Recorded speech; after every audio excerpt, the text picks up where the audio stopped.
Welcome to My Long Island TV. From Manhasset to Montauk, we have traveled our communities to bring you the following events. I'm your host, Waldo Cabrera. My Long Island TV starts now.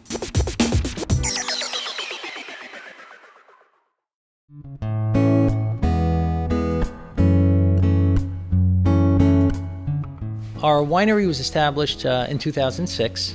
We purchased an established vineyard from a previous owner that was actually planted about 22 years ago.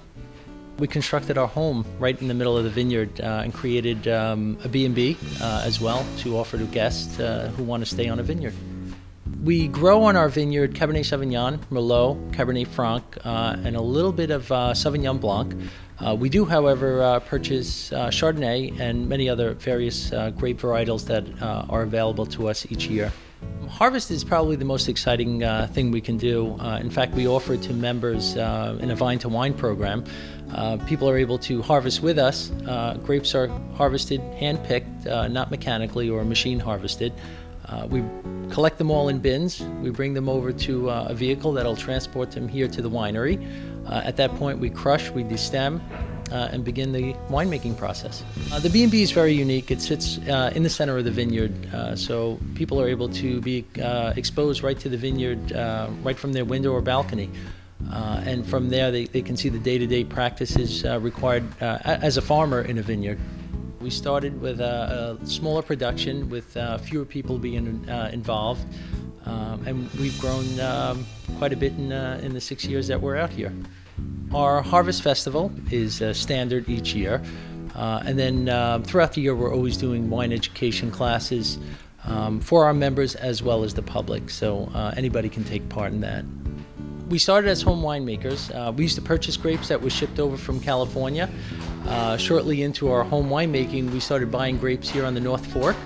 And we also were able to, or fortunate enough, to harvest our own grapes with family members. And then from that point, we pretty much evolved into our business model, which is allowing everyone to come out and harvest and produce wine with us.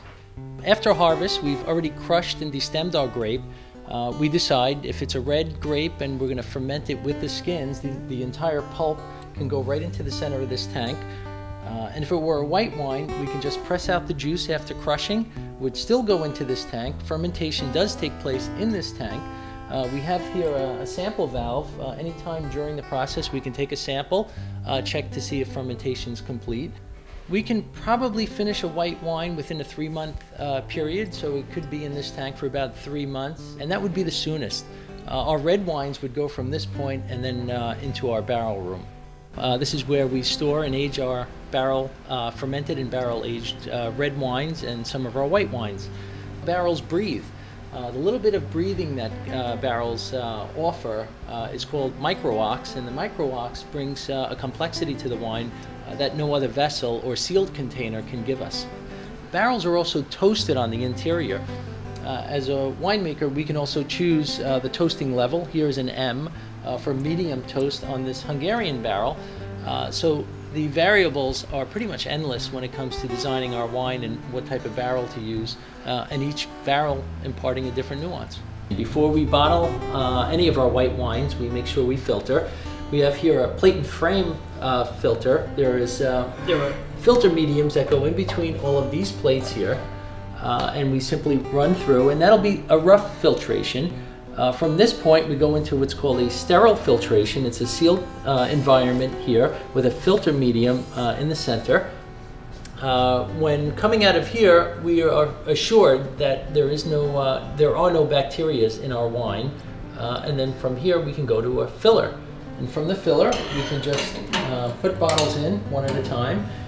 We can do 5 in a row here, and pretty much as fast as you can put them on, we can fill them. We have a small sensor down here that'll sense the bottle entering.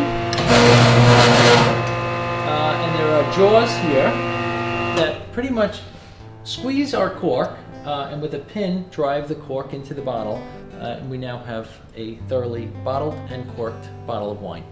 We can place it in our labeler. We basically just spin the bottle on the label machine, and the Sannino Bella Vita Vineyard labels on the bottle.